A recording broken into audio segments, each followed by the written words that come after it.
اب میں بڑے ہی ادب سے گزارش کروں گا فضلۃ الشیخ جناب مولانا عطا الرحمن مدنی حفظ اللہ استاذ جامعہ عالیہ عربیہ مئو سے کہ وہ آپ سامعین کو خطاب فرمائیں۔ السلام علیکم ورحمۃ اللہ وبرکاتہ۔ الحمد للہ رب العالمین الرحمن الرحیم مالک یوم الدین، اشہد ان لا الہ الا اللہ وحدہ لا شریک لہ واشہد ان محمدا عبدہ ورسولہ، اما بعد، اعوذ باللہ السمیع العلیم من الشیطان الرجیم، بسم اللہ الرحمن الرحیم۔ المال والبنون زینة الحیاة الدنیا والباقیات الصالحات خیر عند ربک ثوابا وخیر املا۔ اس مجلس کے صدر محترم فضیلۃ الشیخ محمد مظہر الاعظمی حفظہ اللہ، ناظم جلسہ، جملہ معززین شہر و جملہ سامعین، آج کا یہ پروگرام جس میں ہم اور آپ شریک ہیں، اس پروگرام میں پہلے سے مجھے کچھ نہیں بتایا گیا ہے کہ آپ کو بولنا بھی ہے۔ میں صرف سامع کی حیثیت سے آیا ہوا تھا کہ اس مجلس کا ایک حصہ میں بھی ہو جاؤں گا، لیکن ابھی اشارے میں فیضان اشرف صاحب نے کہا کہ آپ کو بھی بولنا ہے، تو ایسی صورت میں معلومات کو مرکز کرنا، معلومات کو مرتب کرنا فوری طور سے مشکل ضرور ہوتا ہے، لیکن بتوفیق الہی کچھ باتیں آپ کے سامنے رکھنے کی کوشش کروں گا۔ معزز حضرات، اولاد زندگی کی ایک عظیم نعمت ہے۔ جسے اولاد مل گئی اسے زندگی کی ایک عظیم نعمت مل گئی۔ جو اولاد سے محروم گئے حقیقتاً وہ ایک عظیم نعمت سے محروم ہے، جس نعمت کا احساس اسے زندگی بھر تڑپاتا رہتا ہے، کیونکہ قرآن کریم کہتا ہے زندگی میں اگر رونق ہے تو اولاد سے ہے، گھر میں اگر رونق ہے تو اولاد سے ہے، خاندان اور قبیلے میں اگر رونق ہے تو اولاد سے ہے، دوست اور احباب کے درمیان اگر رونق ہے تو اولاد سے ہے۔ المال والبنون زینۃ الحیات الدنیا، یہ اولاد یہ دنیاوی زینت ہے، دنیاوی رونق ہیں اور دنیاوی اثاثہ ہیں۔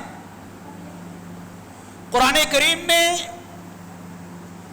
اولاد کے سلسلے میں دو نظریہ پیش کیا ہے۔ پہلا نظریہ نعمت کا ہے اور دوسرا نظریہ زحمت اور مصیبت کا ہے۔ اللہ رب العالمین نے قرآن مجید کے اندر فرمایا فَقُلْتُ اسْتَغْفِرُوا رَبَّكُمْ إِنَّهُ كَانَ غَفَّارًا يُرْسِلِ السَّمَاءَ عَلَيْكُمْ مِدْرَارًا وَيُمْدِدُكُمْ بِأَمْوَالٍ وَبَنِينَ وَيَجْعَلْ لَكُمْ جَنَّاتٍ وَيَجْعَلْ لَكُمْ أَنْهَارًا۔ اور دوسری آیت کریمہ کے اندر اللہ رب العالمین نے کہا وَاعْلَمُوا أَنَّمَا أَمْوَالُكُمْ وَأَوْلَادُكُمْ فِتْنَةٌ۔ اور اس سے زیادہ صراحت کے ساتھ سورہ تغابن میں اللہ رب العالمین نے فرمایا یا ایھا الذین آمنوا ان من ازواجکم واولادکم عدوا لکم فاحذروہم۔ یہ تین آیات ہیں، ان تینوں آیات میں اللہ رب العالمین نے ایک جگہ اولاد کو نعمت سے تعبیر کیا اور ایک جگہ اللہ رب العالمین نے اولاد کو زحمت اور مصیبت سے تعبیر کیا۔ کہا کہ بعض اولاد ایسی ہوتی ہے جو باپ کے حق میں، والدین کے حق میں مصیبت بن جاتی ہے،